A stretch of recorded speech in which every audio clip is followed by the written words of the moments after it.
Hello, and welcome to The Foundation, a Parks People podcast, presented by the National Association of Park Foundations.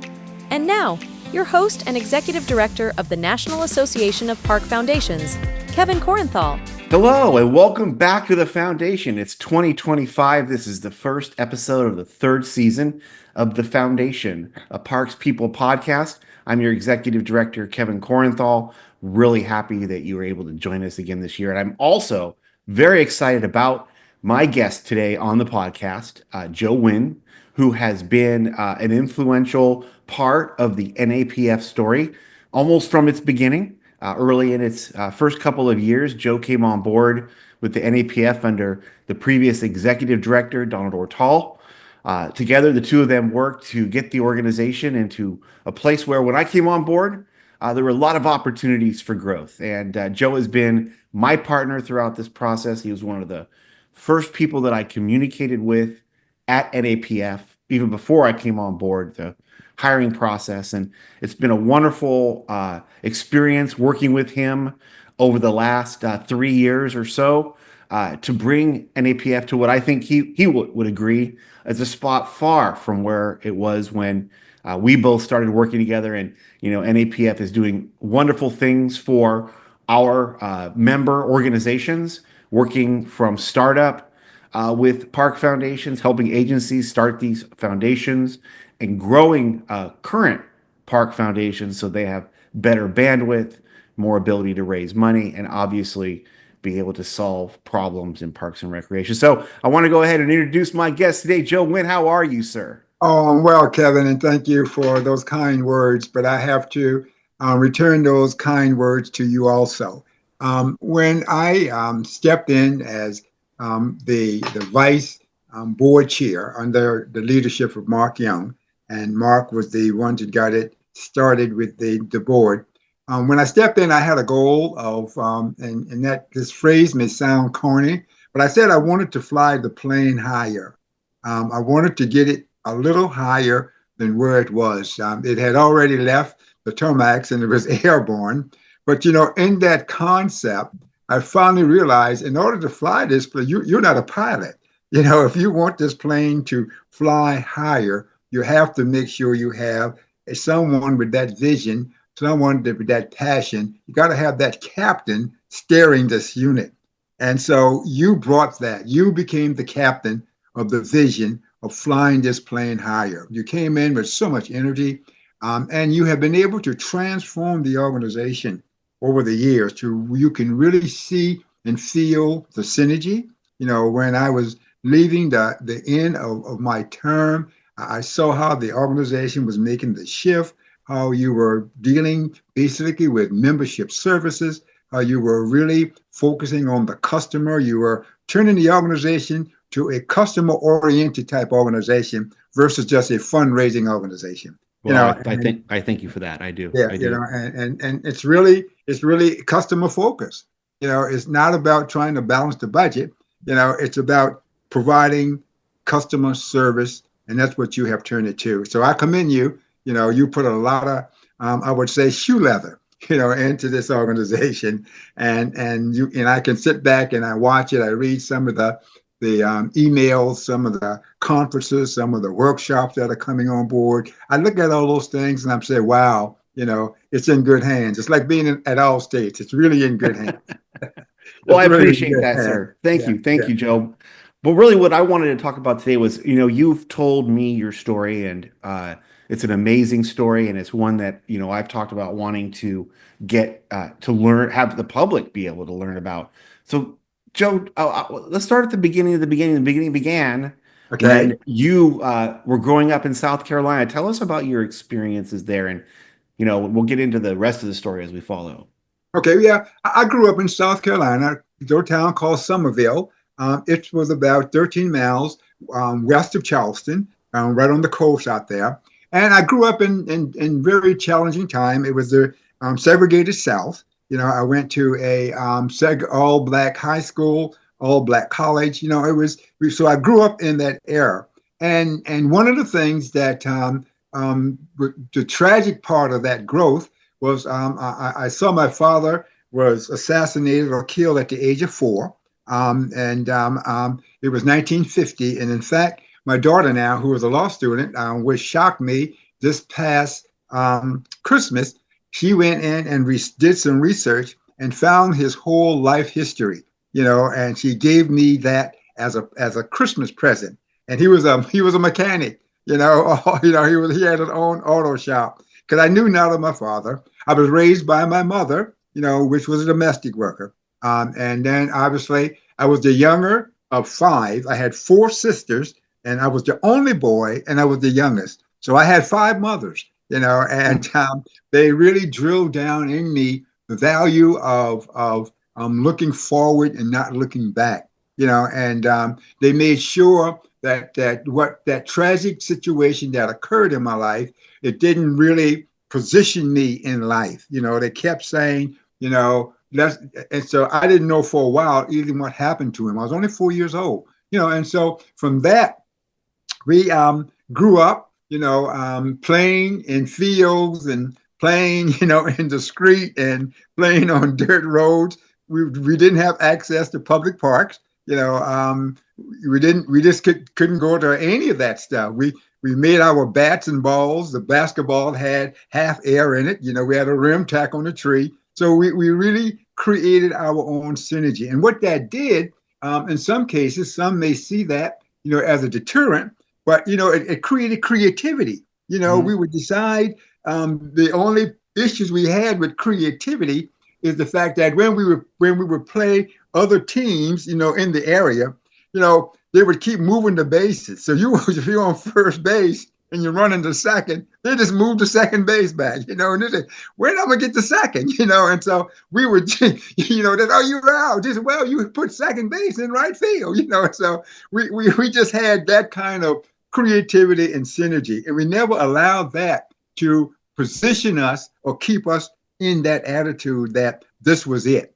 and through that, I was able to develop into a decent athlete. I went to South Carolina State on an athletic scholarship. And from that point, I began to realize that, all of the things that sometimes you see in life is a negative, it can really become a positive, and I try not to drill down on that. I tell the story, and I don't want to stay on it too long because I know we got other things to talk about. I tell the story that, we were playing basketball and we had a rim tack up on the tree, and we playing.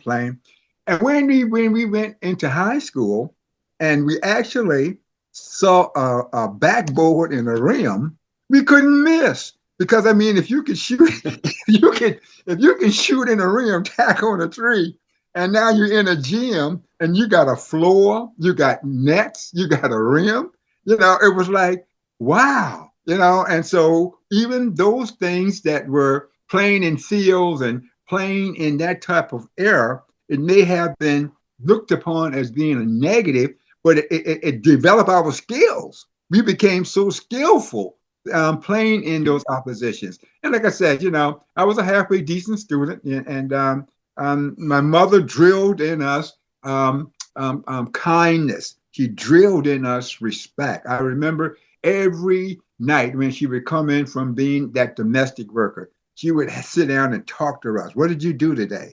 How did you do? What happened?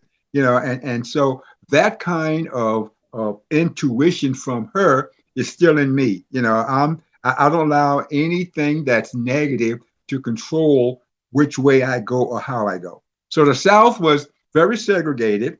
The only other thing I saw is the fact we had a shooting on South Carolina State College. It's called the South Carolina State Massacre, where it was that sort of a thing there. They still have the memorial there at the college. And so as things began to change, things got better. But the segregated South, if that's the way it was, we didn't allow it to determine how high we flew the plane. So how did this experience, you kind of already told us a little bit about it with regard to how the adversity of having to make your own playground equipment strengthened you. How did this lead to you getting involved and potentially becoming a pro football player?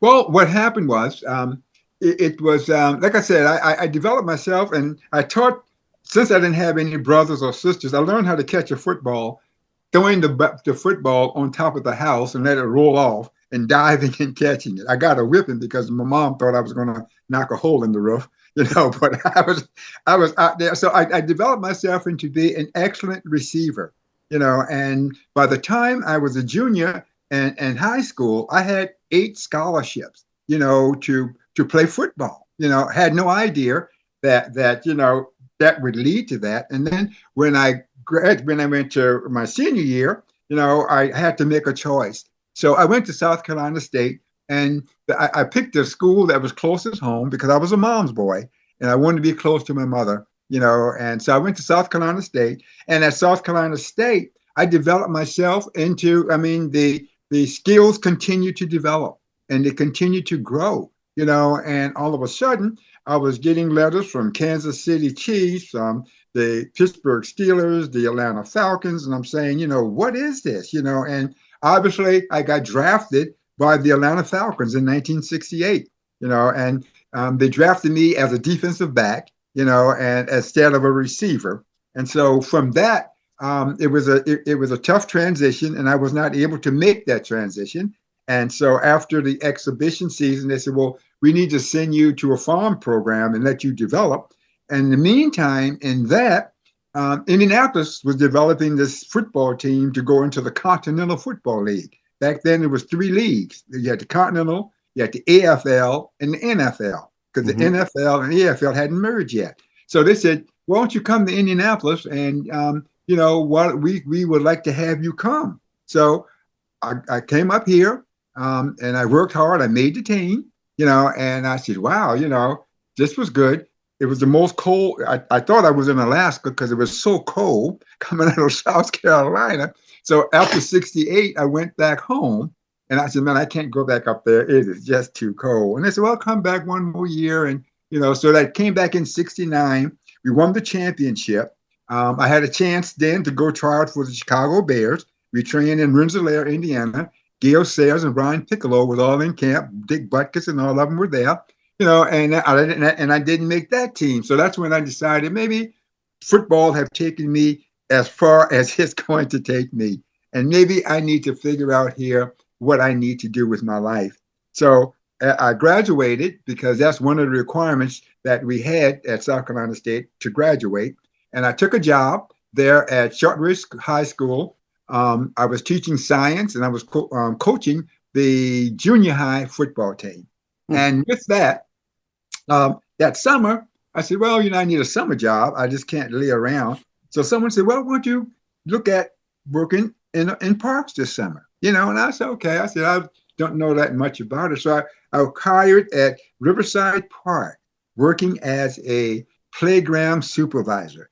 I got my little brown bag and my pickup sticks and my coloring book, and I'm this big old football player right here with all these kids around. We coloring crayoning and with scissors, and they all there. And so every morning I went, they just kept coming.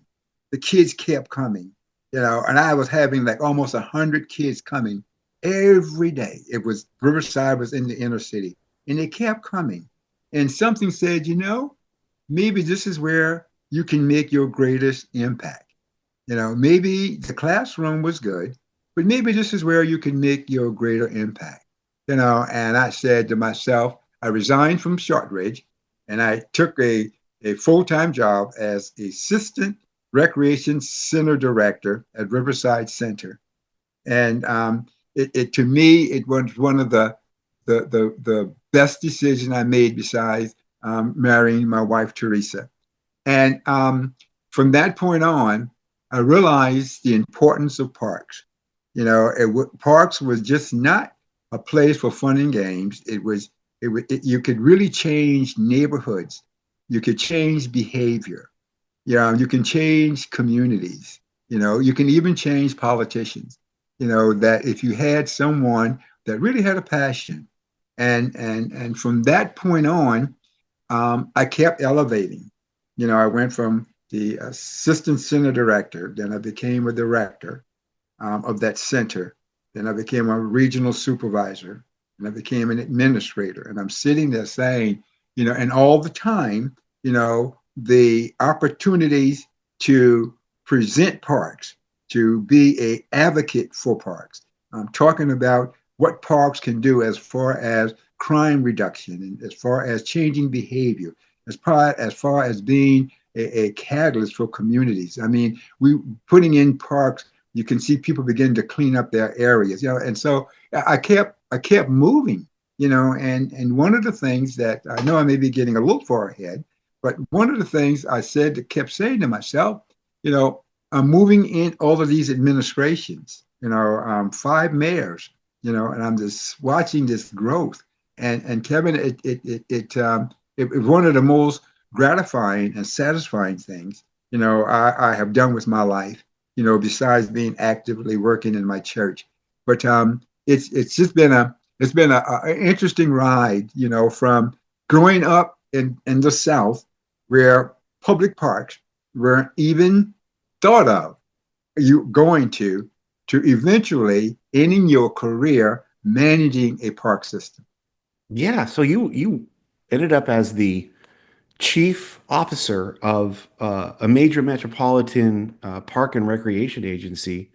Tell us about that experience. Tell us more about what kind of your goals were when you got into that role, and what do you think you came away from lessons learned and projects completed. Okay. One of the things that when I ascended to that chief executive position, director of parks, I had three goals that I set forth when I had my first all staff meeting with everyone, maintenance, recreation, and everybody. The number one goal that we were want to become, because we were basically looked at as being a political system, appointed and what have you, and they said that this system could never change. Um, I had three major goals. Goal number one was to get our national certification. And I told the staff that, in order to change the game here, we have to develop national standards. Yeah. We have to develop standards on how the system is going to operate, and we have to make sure, because with standards bring accountability and bring a credibility. And we need those two things in order to create the synergy to raise the money we need to expand our services. So we worked that entire first 2 years getting our national certification. And so when we got the national cert, a lot of people say, "Oh no, you can't, you won't do this." And I went to Eli Lilly's, who was a big funder in Indianapolis areas, and I was selling them a vision, and they said, "Well, we don't know, other people have tried it." So we got our national certification, and so people kind of say, "Well, wait a minute, maybe this system is turning." And then the second goal I had was to hold a national conference there again. And we were able to bring the National Parks and Recreation Conference back to Indianapolis. It came back. We had over 13,000 delegates came to Indianapolis, and they saw the system. And I told my staff, this is a time for us to showcase our professionalism, our park system, and that in itself will let people know that we are for real, And so we were able to get a national conference, to come back to Indianapolis. The third goal was to win the gold medal. We said that we want to be recognized as one of the five top systems in the country with a 5,000 or higher population. And so we went for the gold medal 3 times. We finished second 3 times in a row. So we got 3 second place gold medals up in the office there, but we never got number one, but we were hitting at the door 3 times. The last time before I left, Cleveland beat us out for that time. And so with that, then the whole image and the vision of the system, not only in Indianapolis, but according to the National Recreation Association, to other funders, we were able to create this office called GAPS, which was grants, alliance, partnership, and sponsorship. And we were able to generate millions of dollars through that office because we had shown our commitment, passion, and we were able to deliver And so that was part of the global vision. The smaller part of the vision was to go into these underserved communities and give them something to be proud of. And so we decided that we knew where they were. And what was so interesting, Kevin, in this conversation, or what when I became director, as soon as I was appointed, the people that I work with as I was moving up the line, a lot of them were seniors, you know, they called me. And I never forget today what they said. They said to me, don't forget us. Hmm. They said, don't forget. You know what needs to be done. Don't forget. And I took that message personally. And I went in and through my whole tenure there, we built 4 recreation centers into neighborhoods that were not there. We built them at Bethel Park, where the rec center was in the basement of a church. We built a rec center at Windsor Village, where their rec center was an old portion of a back of a building. We built a rec center at Rhodius. The first rec center we built it on to School 47. The center is actually built on to the school because I worked with the superintendent so we could share the utilities where we didn't have to. So we actually have a rec center at School 47. We built new gymnasiums at Christian Park where they didn't have a gym. We built new gymnasiums over at Municipal Gardens, you know, where they had nothing. We ran Greenway. The Greenway system stopped before it came through the inner city. I was able to expand the Greenway system all the way downtown, you know, Trails, people, yep. the trails. People stopped and said, you know, we can't go through here because we don't know whether we'll have a bicycle when we get to the end, you know. And so, you know, I brought the trails through the inner city, you know. And so when I look back at those undeserved, because the large ones, the Eagle Creeks and the Holidays, the Garfields, the Southeast Ways, they had these foundations around them that were raising funds to keep those up. So my focus was in the urban area, you know, and I know I can look back as I drive by some of them, and I still serve on the Parks Board now, and I still have that same message that, you know, we are not, because you have a tendency, Kevin, to spend money where you make money. You know, Right. and so you know, if you're making money at Eagle Creek, you're going to spend money at Eagle Creek. If you're making money at the ice rink, you're going to spend money at the ice rinks. And so, you know, and so what I was able to do in this model, I was able to separate the recreation services from the enterprise services. You know, and that way the recreation services where you ran your programs and what have you didn't the swimming pools and the ice rinks and the athletic fields, all of that, I put that in enterprise. And I had Jennifer that came on and couldn't stay. She was in charge of enterprise services. She ran the facilities that made money. And then I had another person, Linda Kuntz. She ran the division where there was recreation services. So I never had them competing. You know, I never had the CFO coming to me and say, oh, by the way, we need a new Zamboni or we need, you know, new this. And so you're balancing whether do I buy a Zamboni or do I buy basketball for the kids to play in the gym? You know, and so by separating those services, I was able to make sure that the commitment that was made, don't forget, was not taken over by the enterprise services. So this sounds like a story to me of, you know, a, a young life experience of making do with what is available, but I think always with the knowledge, especially as you know, got into high school and college and saw real professional recreation equipment and had an opportunity to, you know, build your skills and test your skills against this equipment. Was that as God led you towards this career in parks and recreation, you took up that mantle and identifying that credibility. And this is something we talk a lot about in parks and recreation with all the training that we do.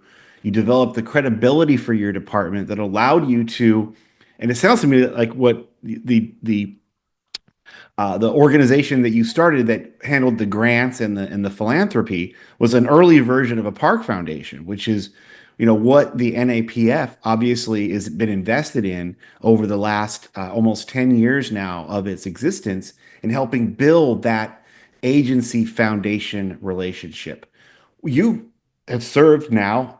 You served for 4 years which is a crazy amount of time to serve as a chair of any organization, yet alone one in transition at the time that you took it over. What has been your experience as we close out here today? And I can't believe we're already out of time, and I always say that, but this time goes by so quickly. What are some of your thoughts and experiences having now completed your time with the NAPF? As to the importance of park foundations and what you think park agencies out there should know about them. Park foundations to me is the crutch that moves a park agency to outcomes.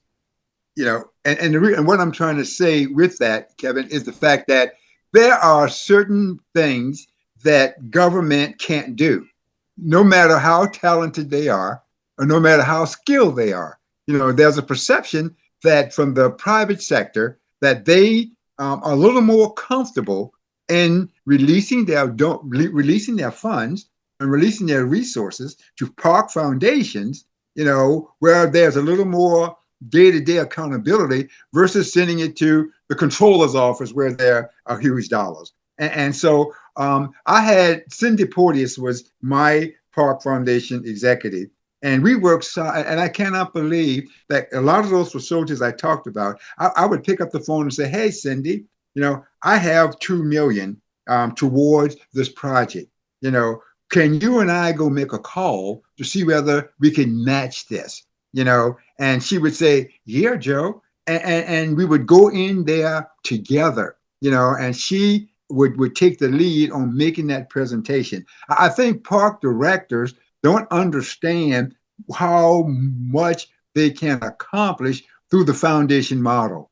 I think they sometimes see the foundation as a competitor versus a resource. And I think that's one of the things that I am very impressed with you is the fact that how you're trying to change that model. How you're trying to say, okay, foundations, or okay, park directors, this is a realistic resource that could help you move that ball down the field or fly a little higher. It's that kind of relationship that if I tell the directors when I see that if you want to fly higher, you got to connect yourself to a park foundation. Those are the people that are having lunch with that corporate leader. Those are the people that may be going out to breakfast or playing golf with someone that could say, Indy Parks ain't bad. I'm going to say Indy Parks not bad because I'm paid to say Indy Parks is not bad. But to that volunteer out there, that's out there advocating for you, and that's what I say. They are, and when we had the office, the GAPS office, Grants, Alliance, Partnership, and Sponsorship, I would tell Linda Murray, who ran that office, we are interested in the dollars, but we're more concerned with the advocacy. Those are the people that will sit down and tell that city county council, parks need to do this. We need help over here. And so that kind of relationship, bonding those foundations to that park agency, it is huge. It is huge to presenting that attitude of flying that plane higher. You can't sit back and say, oh, it's like I used to tell my staff, the people don't care who is doing it as long as it gets done. And that's the story. And I often tell when I present on starting park foundations or when I'm talking to directors of agencies that you either don't have a park foundation or maybe the foundation isn't directly connected to the work of the agency. I said, if you don't start the park foundation, somebody else is. And that's why it is so important that the agencies be the driving force behind the park foundation. Absolutely. Joe, it's been a pleasure spending some time with you. Obviously, the last 3 years have been a hoot. I've really enjoyed getting to know you. I might be making a trip to Indiana that may bring us into contact. I hope we'll see if we can make that happen. Okay. So more on that later. I want to thank everyone for tuning in to the foundation. As you know, we're here on YouTube, but we're also on all of the podcast applications that you might use. So we'll be coming back with another episode soon. I want to thank everyone. Continue to have a great first part of your year, and we'll see you next time.